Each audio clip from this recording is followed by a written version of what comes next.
하나님의 말씀 같이 보겠습니다. 창세기 21장 22절부터 34절의 말씀입니다. 제가 갖고 있는 성경은 구약성경 27면에 나와 있습니다.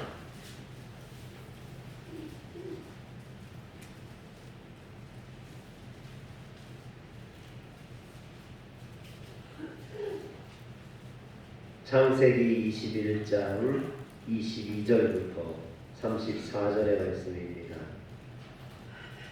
저하고 교독하겠습니다. 그때 아비멜렉과 그 군대 장관 비볼이 아브람에게 말하여 이르되 네가 무슨 일을 하든지 하나님이 너와 함께 계시도다.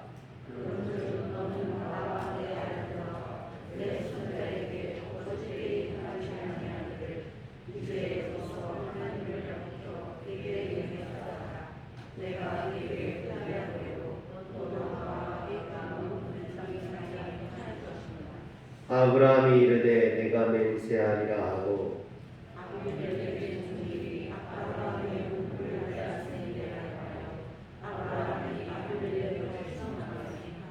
아비멜렉이 이르되 누가 그리하였는지 내가 알지 못하노라. 너도 내게 알리지 아니하였고 나도 듣지 못하였더니 오늘에야 들었노라.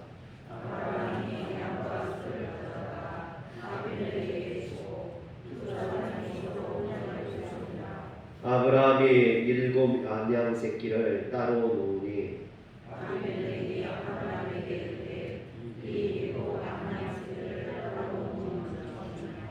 아브라함이 이르되 너는 내 손에서 이 암양 새끼 7을 받아 내가 이 우물을 판 증거를 삼으라 하고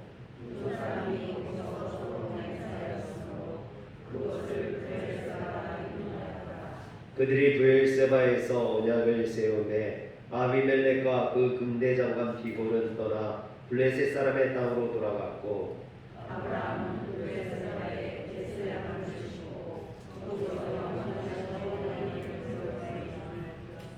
그가 블레셋 사람의 땅에서 여러 날을 지냈더라. 아멘. 할렐루야.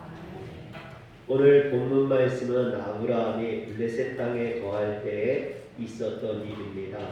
아브라함은 그랄 왕 아비멜렉과 평화를 위한 맹세를 맺고 그곳 이름을 브엘세바라 했습니다. 여기에서 히브리어 브엘은 우물을 뜻합니다. 그리고 세바라는 것은 7을 뜻해요. 그러니까 브엘세바는 7 우물이라는 뜻이겠죠. 그러나 여기에는 7 우물이라는 뜻뿐만 아니라 약속의 우물, 맹세의 우물이라는 뜻도 있습니다. 실제로 브엘세바에는 7개의 우물이 있었다고 그럽니다.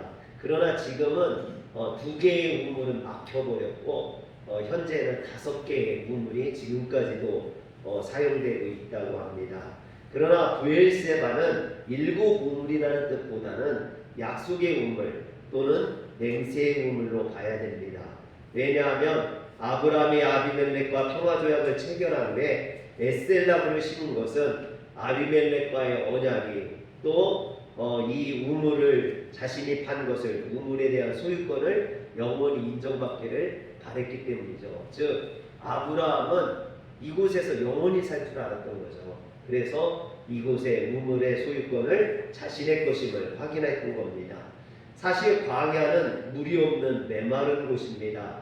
그런데 아브라함은 그곳 이름을 브엘세바, 약속의 우물이라고 했습니다. 그것은 아브라함이 그곳에서 우물을 얻었기 때문입니다. 처음 아브라함이 우물을 구했을 때 그랄 사람들은 아브라함에게 브엘세바에서는 우물을 얻을 수 없다라고 말했을 것입니다. 우물을 구하던 아브라함에게, 우물을 파던 아브라함에게 그랄 사람들은 저 사람 미쳤다고, 광야에서 무슨 우물을 파, 그랬을지도 모르겠습니다. 여러분들도 그렇게 생각하십니까? 광야에서 우물 같은 건 없다고 생각하십니까? 여러분, 그러나 이 아브라함을 지키시는 하나님은 전능하신 하나님입니다. 마른 땅에서 우물을 솟게 하고 바위를 깨뜨려 반석을 깨뜨려 물을 내실 수 있는 분인 줄 믿으시길 바랍니다. 그 하나님을 믿었을 때 하나님께서 브엘세바 광야에서 그들에게 우물을 주셨던 것입니다. 사람들은 말합니다. 나사렛에서 무슨 선한 것이 날 수 있겠느냐고. 그러나 여러분, 거기에서 누가 나셨습니까? 예수님께서 나셨죠. 그래서 예수님을 나사렛 사람이라고 불렀습니다. 화련교회는 강남에서 외진 곳에 있습니다. 산속에 있는 그래서 사람들이 잘 알지 못하죠. 이런 화련교회에 무슨 부흥이 있겠느냐 사람들은 말할지 모르겠습니다. 그러나 여러분, 우리가 믿는 하나님은 전능하신 하나님입니다. 그 하나님께서 구원의 은혜를 베푸실 줄 믿으시길 바랍니다. 그렇다면 이 화련교회도 하나님의 부흥의 역사가 있을 줄 믿으시길 바랍니다. 아브라함은 브엘세바에서 하나님께 제단을 쌓고 여호와의 이름을 불렀습니다. 하나님께 예배를 드렸습니다. 그런데 성경에 보면 브엘세바에서 하나님의 이름을 부르고 예배를 드린 것이 아브라함만이 아닙니다. 하갈도 이삭도 야곱도 이곳에서 제단을 쌓았습니다. 하갈은 브엘세바에서 소리내어 울다가 하나님의 천사를 만났습니다. 하갈이 누굽니까? 아브라함의 첩이죠. 사라가 아이를 낳지 못하자 그의 여종 하갈을 아브라함에게 첩으로 주었습니다. 성도들에게도 아브라함처럼 두 부인이 있어요. 믿음의 부인 사라와 세상적인 부인 하갈이 있습니다. 믿음의 부인은 하나님의 말씀대로 살라고 도와주는 신앙의 동역자들입니다. 세상적인 부인은 누굽니까? 주님의 뜻을 거스르게 하고 예배에 빠지게 하며 죄를 짓게 만드는 모든 세상의 친구들입니다. 여러분, 조광지처럼 하죠. 믿음을 잘 지킬 수 있도록 우리를 도와주는 신앙의 동역자들을 잘 만나시길 주의 이름으로 축원합니다. 하갈의 아들 이스마엘이 이삭을 괴롭혔다가 아브라함의 집에서 쫓겨나게 됩니다. 그리고 브엘세바 광야를 헤매이다가 이제 집을 나갈 때 가져갔던 떡과 포도주가 다 떨어지죠. 그러자 그곳에서 울기 시작합니다. 이제 죽는다고 생각을 하니까 아이가 불쌍하고 자신의 인생이 불쌍해진 하갈이 대성통곡을 하게 됩니다. 하갈이 우니까 그 아들 이스마엘도 같이 울죠. 여러분, 이때 하갈은 그제서야 자신의 잘못을 깨달았을지 모르겠습니다. 자신의 분수도 모르고 교만하여서 오만불순하게 주인을 핍박했던 것을 후회했을 것입니다. 그러나 아무리 운다 한들 그 광야 속에서 누구 하나 이 하갈의 울음소리를 들어주는 사람이 없었습니다. 그런데 그때 하갈의 울음소리를 들어줬던 분이 있죠. 바로 하나님이십니다. 하나님께서 하갈의 울음소리를 들으시고 말씀하셨습니다. 창세기 21장 17절과 18절에 보니까 하나님이 그 어린아이의 소리를 들으셨으므로 하나님의 사자가 하늘에서부터 하갈을 불러 이르시되 하갈아 무슨 일이냐 두려워하지 말라 하나님이 저기 있는 아이의 소리를 들으셨나니 일어나 아이를 일으켜 내 손으로 붙들라 그가 큰 민족을 이루게 하리라 하시니라 그랬습니다.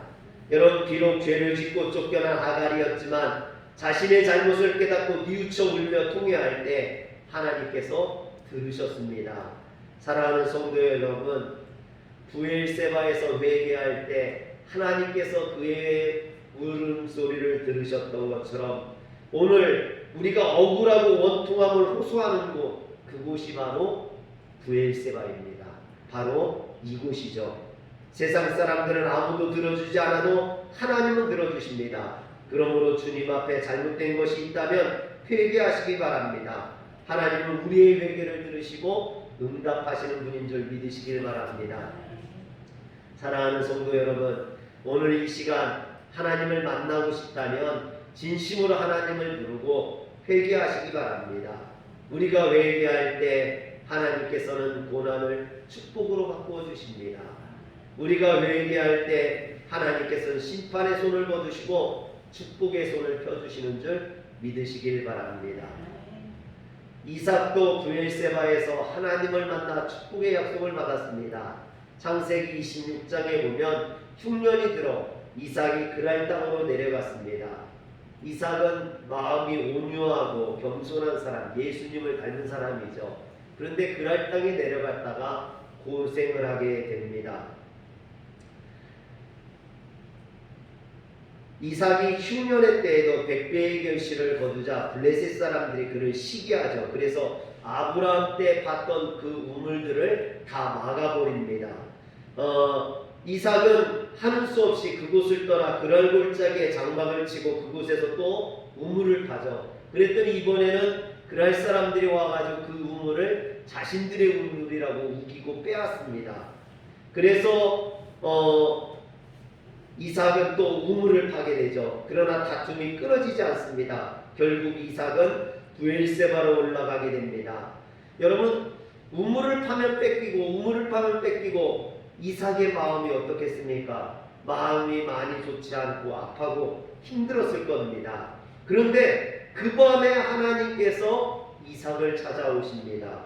창세기 26장 24절에 보니까 너는 내 아버지 아브라함의 하나님이니 두려워하지 말라. 내 종 아브라함을 위하여 내가 너와 함께 있어 내게 복을 주어 내 자손이 번성하게 하리라 하신지라 그랬습니다.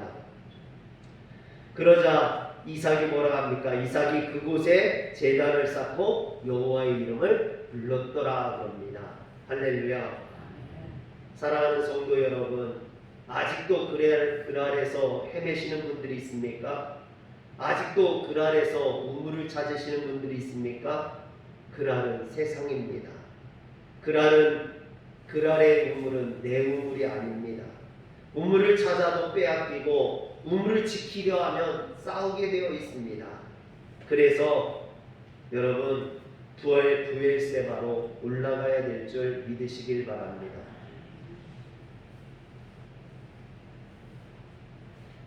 우리가 머물 곳은 그랄이 아니라는 거예요. 우리는 부엘세바로 올라가야 됩니다. 부엘세바는 하나님을 예배하는 곳입니다. 그래서 부엘세바는 교회입니다. 여러분, 오늘 화리언교회가 부엘세바인 줄 믿으시길 바랍니다. 이곳은 안전합니다. 영원히 목마르지 않는 생수를 얻을 수 있습니다. 이곳에서 축복의 약속을 받을 수 있습니다. 지금 그랄에서 헤매거나 남의 우물을 기웃거리거나 우물로 인해 다투는 분들이 있다면 속히 부엘세바로 올라오시기를 바랍니다. 야곱도 이 부엘세바에서 하나님을 만나 축복의 약속을 받았습니다. 창세기 46장에 보면 야곱의 노년의 일입니다. 죽은 줄로만 알고 있던 요셉이 애굽에서 총리가 되어 자신을 초대합니다. 그래서 야곱은 노년의 고향을 떠나 새로운 땅 한 번도 가보지 아니한 애굽으로 가게 됩니다. 그런데 지금 애굽으로 내려가는 이 야곱의 마음이 기쁘고 즐겁지가 않습니다. 걱정이 되죠. 야곱은 참 파란만장한 인생을 살지 않았습니까? 여러분, 형 에서를 피해 하란의 삼촌 라반의 집으로 도망갔다가 그곳에서 20년의 세월을 보내고 중년이 되어서 고향에 돌아왔습니다. 그러나 에서가 무서워서 그 고향 땅으로 가지 못하고 아버지가 있는 땅으로 가지 못하고 세겜에 머물렀죠. 세겜에 머물면서 무슨 일이 있었습니까? 딸 디나가 강간당하고 아들들은 살인자가 되고 가나안 족속들과 원수가 되었습니다. 그리고 결국 고향으로 돌아오게 됩니다. 그런데 이전에 없던 기근으로 먹을 것이 다 떨어지고 죽은 줄 알았던 요셉이 애굽의 총리 대신이 되어서 자신을 애굽으로 청하자 야곱은 요셉을 만나기 위해 또 그 기근을 피하기 위해 가족들을 살리기 위해 애굽으로 내려가게 됩니다. 그러나 지금 야곱의 마음이 무겁습니다. 지금 야곱이 애굽으로 내려가면 자신이 살아서는 다시 돌아오지 못한다는 것을 알고 있는 겁니다. 애굽에 내려갔다 언제 다시 돌아올지, 그리고 또 자신의 자손들도 애굽에 내려갔다 언제 돌아올지 알지 못하는 겁니다. 더구나 야곱은 지금까지 하나님 경험을 통해서 하나님의 땅을 떠났을 때 그의 인생에 고난이 찾아온다는 걸 알았습니다. 사랑하는 성도 여러분, 이것은 매우 중요한 문제입니다. 우리가 하나님의 땅을 떠나면 고난이 찾아옵니다. 역경이 찾아옵니다. 어려움이 찾아옵니다. 야곱의 인생을 보면 지금까지 하나님의 땅을 떠났을 때 고난이 찾아왔습니다. 이것은 야곱뿐만 아니라 아브라함이나 이삭도 마찬가지였습니다. 이처럼 하나님의 백성은 하나님의 약속의 땅을 떠나서는 안 됩니다. 약속의 땅을 떠나면 고난이 찾아옵니다. 그래서 하나님께서는 아브라함에게 그 땅을 떠나지 말라라고 명령하셨습니다. 야곱은 지금 어쩔 수 없이 애굽으로 떠나가지만 이것이 자신의 자손들에게 큰 고난을 가져다 줄 줄 직감했습니다. 이처럼 야곱의 직감대로 이스라엘 백성들은 애굽으로 내려갔다가 400년 동안 종살이한 후에 겨우 가나안 땅으로 돌아올 수 있었습니다. 야곱은 어렴풋이 이것을 깨닫고 있었던 거죠. 그래서 걱정하고 염려하는 마음으로 할아버지 아브라함이 쌓았던 브엘세바 제단에, 또 아버지 이삭이 쌓았던 그 브엘세바 제단에 희생 제단을 쌓고 있는 것입니다. 아마 야곱의 마음은 하란으로 갈 때 베델에서 자신을 만나 주셨던 하나님, 고향으로 돌아올 때 약복강에서 자신과 씨름해 주셨던 하나님, 이제 애굽으로 내려가는 가운데 그 하나님께서 인도해 주셔서 자신과 자신의 자손들이 무사히 하나님의 약속의 땅으로 돌아오게 해달라고 간구했을 것입니다. 이때 하나님이 야곱에게 나타나셨습니다. 그리고 야곱에게 뭐라고 하십니까? 창세기 46장 3절과 4절에 보니까 나는 하나님이라 내 아버지의 하나님이니 애굽으로 내려가기를 두려워하지 말라. 내가 거기서 너로 큰 민족을 이루게 하리라. 내가 너와 함께 애굽으로 내려가겠고 반드시 너를 인도하여 다시 올라올 것이며 요셉이 그의 손으로 내 눈을 감기리라. 아멘. 이처럼 브엘세바는 거친 광야입니다. 그러나 그곳은 하나님을 예배드리는 곳이었습니다. 하나님을 만나는 곳입니다. 하나님께서 역사하시는 곳입니다. 아브라함도 하갈도 이삭도 야곱도 그곳에서 하나님을 만났고 하나님 앞에 예배를 드렸습니다. 사랑하는 성도 여러분, 그 브엘세바 광야가 바로 우리의 성전인 줄, 교회인 줄 믿으시길 바랍니다. 우리 화려교회가 브엘세바와 같은 광야에 세워진 교회입니다. 이곳에서 하나님을 만나고 영원한 생수를 얻을 수 있습니다. 그러나 아브라함은 브엘세바에서 귀한 생수를 얻은 것에 만족하지 않고 생수를 주신 하나님께 감사하고 예배했습니다. 이처럼 성도들 하나님을 찾고 하나님께 예배하는 자가 되어야 됩니다. 그런 사람에게 하나님은 생수의 은혜를 주십니다. 그러므로 오늘 성도들이 광야 같은 세상에서 살면서 승리할 수 있는 비결은 딱 한 가지입니다. 하나님을 예배하는 것입니다.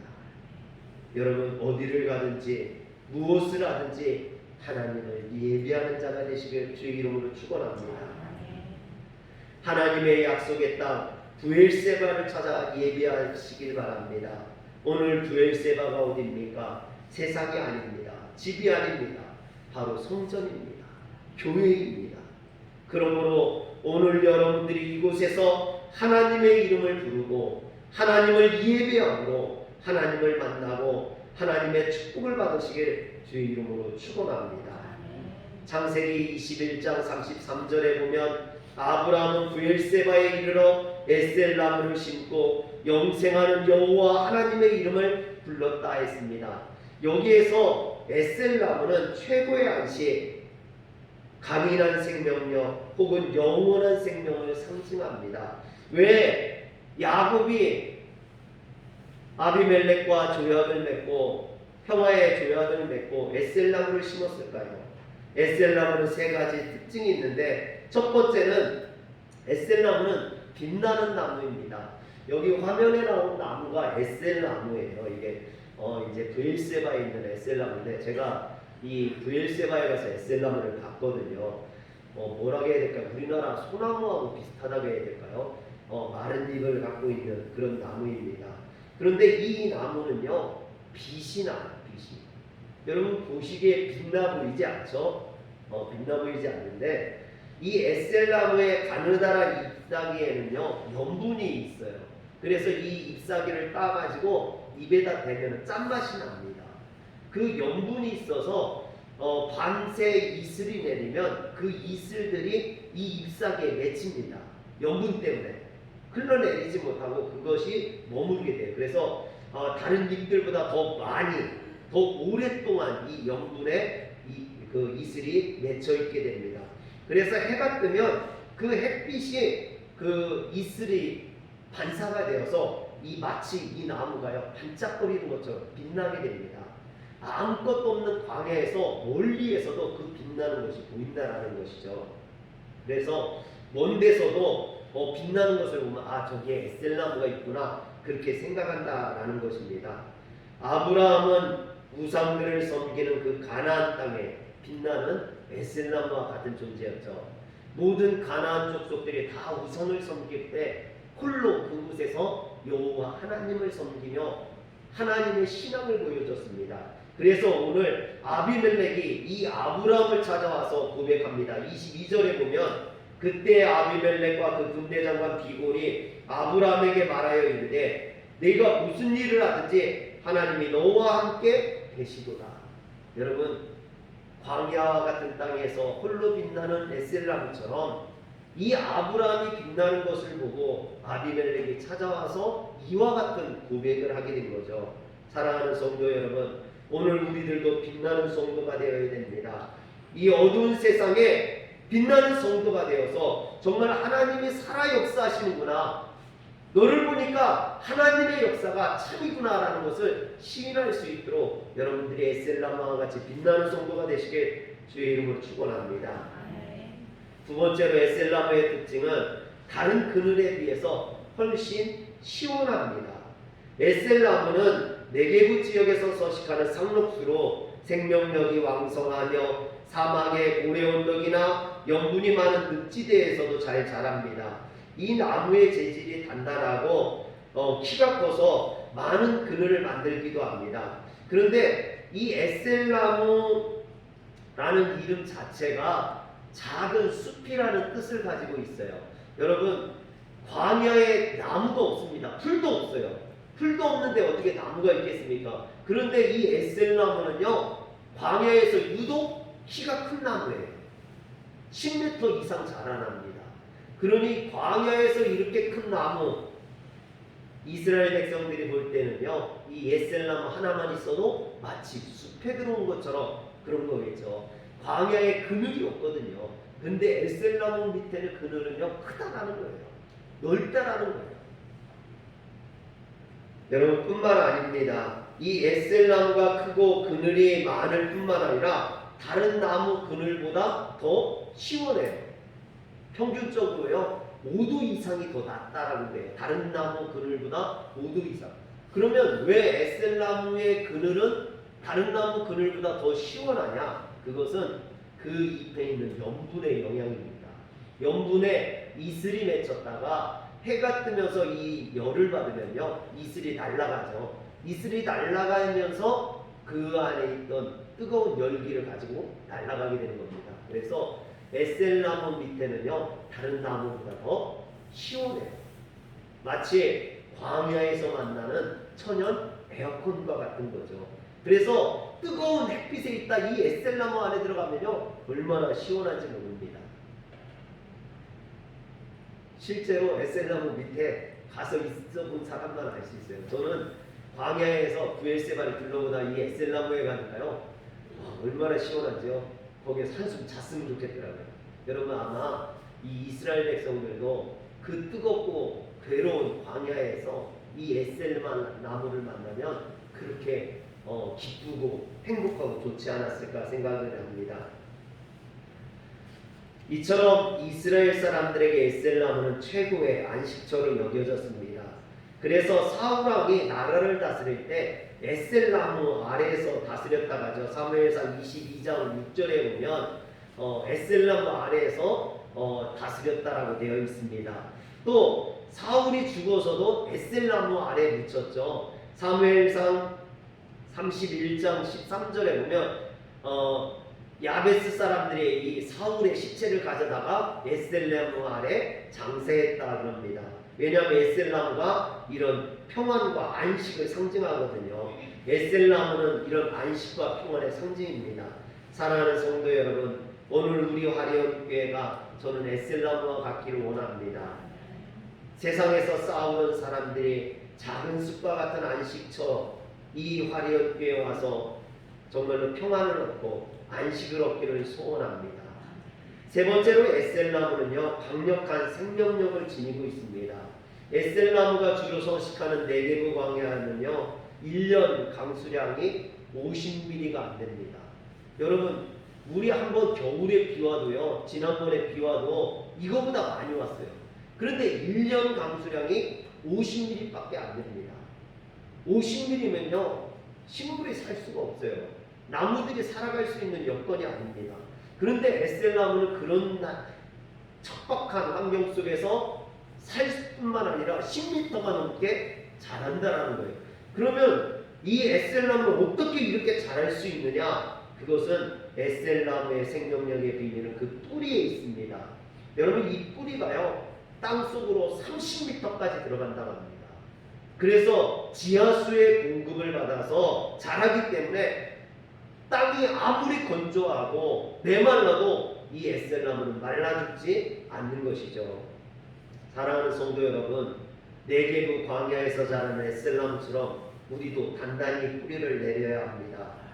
광야에서 보면요, 우기 때는 반짝 풀들이 잘 자라요. 푸르러요. 그러나 건기가 되면 다 말라 죽습니다. 오늘 교회들을 보면 우기 때, 좋을 때는요 성도들이 많아요. 그러나 지금같이 건기가 되면요 다 말라 죽고 어디 갔는지 찾을 수가 없습니다. 여러분, 저는 요즘 우리 신앙의 환경이 네게브 광야와 같다고 생각합니다. 메마르고 건조합니다. 기도가 사라지고 찬양이 메마르고 주님 앞에 나오는 게 메말랐어요. 예배가 메말르고 있습니다. 코로나로 인해서 예배드리기 힘들고 신앙을 지키기도 힘든 시대입니다. 그래서 신앙의 뿌리가 약한 사람들은 쓰러지고 말라 죽을 수밖에 없습니다. 그러나 에셀나무처럼 신앙의 뿌리를 깊게 내린 성도는 광야 같은 환경에서 모든 어려움을 이겨낼 수 있습니다. 이겨낼 뿐만 아니라 더 단단히, 더 크고 더 위대하게 자랄 수 있습니다. 오늘 우리 화려한교회 성도들이 에셀나무와 같이 성장하는 성도들, 이 어려운 광야에서 살아남는 성도들이 되시게 주의 이름으로 축원합니다. 아브라함은 에셀나무와 같은 사람입니다. 그래서 어디를 가든지 먼저 하나님께 제단을 쌓고 하나님께 감사의 예배를 드렸습니다. 브엘세바에서도 아브라함은 제단을 쌓고 하나님께 예배드렸습니다. 그리고 에셀나무를 심었죠. 그런데 가나안 족속들도 아브라함이 하나님께 제단을 쌓았던 그 에셀나무 밑에서 제단을 쌓고 우상들을 섬깁니다. 왜? 에셀나무가 시원하니까, 그늘이 많으니까 이 에셀나무 밑에서 우상들을 섬겨요. 여러분, 그런데 아브라함은 그 에셀나무 밑에서 우상을 치워버리고 하나님께 제단을 쌓고 하나님을 예배했다라는 겁니다. 여러분, 어떻게 보면요, 토지 사용을 변경하는 거예요. 이 땅은 우상을 섬기는 땅이 아니라는 겁니다. 이 땅은 하나님만 섬기는 땅이라는 겁니다. 사랑하는 성도 여러분, 여러분들의 삶에, 여러분들의 가정에 우상을 치우시고 정말로 하나님만을 섬길 수 있는 곳이 되시길 주의 이름으로 축원합니다. 아브라함은 에셀나무와 같은 사람이죠. 그래서 온갖 우상들을 제거하고 하나님을 섬기는 믿음의 뿌리를 견고하게 내렸습니다. 그런데 그 일 후에 하나님께서 갑자기 아브라함에게 이상한 명령을 내리십니다. 무슨 명령을 내리시냐면 이삭을 제물로 바치라고 하십니다. 그래서 창세기 21장 1절에 보면 그 일 후에 있어요. 그 일이 뭡니까? 여기서 그 일이 바로 아브라함과 아비멜렉이 브엘세바에서 평화 조약을 맺고 그곳에 에셀나무를 심고 그 우물을 얻은 것. 아브라함은 이 브엘세바에서 영원히 살 거라고 했거든요. 우물을 얻었으니까, 그리고 그 땅을 인정받았으니까. 그런데 하나님께서 그 이후에 갑자기 이삭을 바치라고 하십니다. 창세기 22장 2절에 보니까 여호와께서 이르시되 내 아들 내 사랑하는 독자 이삭을 데리고 모리아 땅으로 가서 내가 내게 일러준 한 산 거기서 그를 번제로 드리라 했습니다. 여기서 그 일 후에라는 시점이 중요합니다. 물론 100살에 나온 독자 이삭을 바치는 것은 쉬운 일이 아닙니다. 그런데 바치는 것도 중요하지만요, 더 중요한 건, 여기에서 중요한 건요, 그 시점이라는 거예요. 그 장소라는 것입니다. 하나님은 그 일 후에 이삭을 모리아 땅으로 가서 번제를 드리라고 하셨습니다. 그러자 아브라함은 욥이 했던 기도처럼 주신 이도 하나님이시오 취하신 이도 하나님이시라는 믿음으로 이삭을 바치게 되죠. 그런데 22장에 보면 하나님은 이삭을 죽이는 것을 원치 않으셨습니다. 그래서 하나님께서는 미리 숯불에 걸린 순양을 준비하고 계셨죠.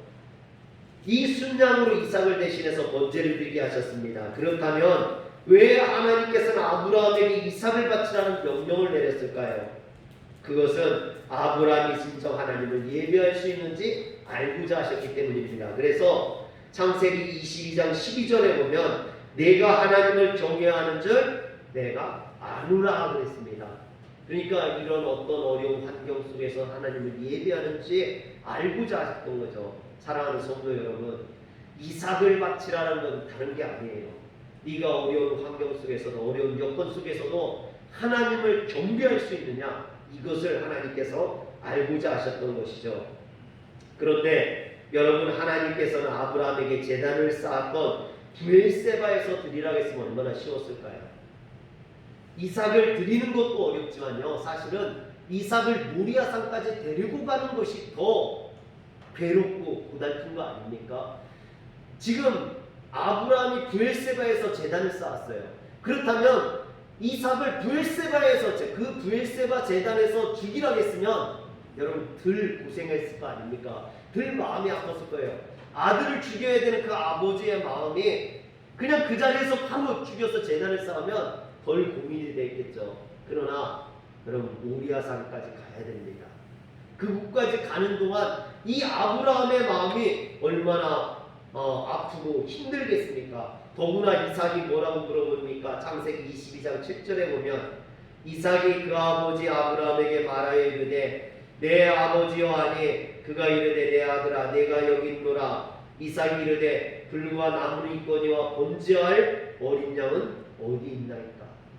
이삭이 이 질문을 했을 때 아브라함의 마음이 어땠을까요? 그 이야기를 들으면서 그래, 번제 드릴 양은 바로도다, 마음속으로 그런 생각을 하지 않았겠습니까? 그런 마음을 가지고 가면서 이 아브라함이 얼마나 괴로웠겠습니까? 더구나 여러분 그 가는 시간이 짧은 게 아니잖아요. 1시간 가는 게 아니잖아요. 그 가는 기간 내내 이 아브라함은 괴롭고 힘들었을 겁니다. 물론 이삭도 그 가는 시간이 의문의 시간이고 또 순종의 시간이었지만 분명한 것은 하나님이 그들을 그곳으로 부르셨다라는 겁니다. 사랑하는 성도 여러분, 오늘 여러분들이 하나님 앞에 나와 이 화려교회에서 예배를 드리고 있습니다. 여러분들이 그냥 나온 것 같지만 그것이 아니라는 거예요. 하나님이 여러분들을 분명히 부르셨습니다. 아브라함을 모리아산을 부르신 것처럼 여러분들이 부르셨다라는 거예요. 그리고 하나님이 부르셨을 때는요, 아브라함을 위해서, 이삭을 위해서 이미 순양을 준비하고 계시다라는 겁니다. 그래서 여호와 이레의 하나님이라고 하시죠. 여호와 이레의 하나님은 여러분들이 이곳에 나오는 동안 가지고 있는 고민, 걱정, 염려, 근심거리 주님 앞에 나옴으로 다 해결받는 줄 믿으시길 바랍니다. 왜? 하나님께서 준비하고 계셔요. 여호와 이레의 하나님을 믿으십니까? 그 하나님이 여러분들을 위해서 말씀을 준비해 놓고 능력을 준비해 놓고 여러분들을 위해 기적을 준비해 놓고 기다리신 줄 믿으시길 바랍니다. 그런데 저는 이처럼 하나님께서 아브라함과 이삭을 모리아산으로 불렀다는 곳에 심오한 하나님의 뜻이 계시다라고 생각을 합니다. 즉 아브라함과 이삭을 모리아산으로 부르신 것은 앞으로 이스라엘 백성들이 예배드릴 장소가 브엘세바가 아니라 바로 모리아산이라는 걸 알려주시기 위함입니다. 아브라함이 하나님께 제사드렸던 이 모리아산에 다윗이 성막을 세우고 솔로몬이 이곳에 성전을 짓죠. 그것이 바로 예루살렘 성전입니다. 이후에 예루살렘은 이스라엘 백성들이 하나님을 찾고 간구하고 하나님을 만나는 그 시온, 하나님의 거룩한 산이 됩니다. 그래서 하나님은 아브라함에게 그 일 후에 이삭을 모리아산으로 가서 번제로 드리라 명령하셨던 것입니다. 하나님께서는 아브라함이 브엘세바에 만족하고 그곳에 머물기를 원치 않으셨던 것이죠. 아브라함이 제단을 쌓아야 될 장소, 하나님과 교제해야 될 궁극적인 장소는 브엘세바가 아니라 바로 예루살렘이라는 거죠. 사랑하는 성도 여러분, 어쩌면 우리가 이곳에서 지금 예배하고 있지만 이곳은 영원히 하나님을 예배할 수 있는 곳이 아닙니다. 우리가 바라고 소망해야 될 곳은 바로 하나님의 나라입니다. 그것을 바라고 그것을 믿고 살아가야 되겠죠. 사랑하는 성도 여러분, 오늘 우리가 있는 곳은 브엘세바입니다. 우리가 예배드리는 곳도 브엘세바 제단입니다. 그러나 우리가 장차 나가야 될 곳은 거룩한 산 시온입니다. 곧 하나님의 나라입니다. 우리는 그 땅을 소망하며 나가야 합니다. 현실이 어렵고 힘들고 괴롭다 할지라도 그 발걸음을 멈추어서는 안 됩니다. 브엘세바가 아무리 좁고 물이 있는 곳이라 할지라도 그곳에서 우리는 영원히 살 수 없습니다. 우리는 하나님이 바라는 그 땅, 그 나라까지 들어가야 될 줄 믿으시길 바랍니다. 기도하겠습니다. 거룩하시고 존귀하신 하나님, 아브라함이 살았던, 이삭이 살았던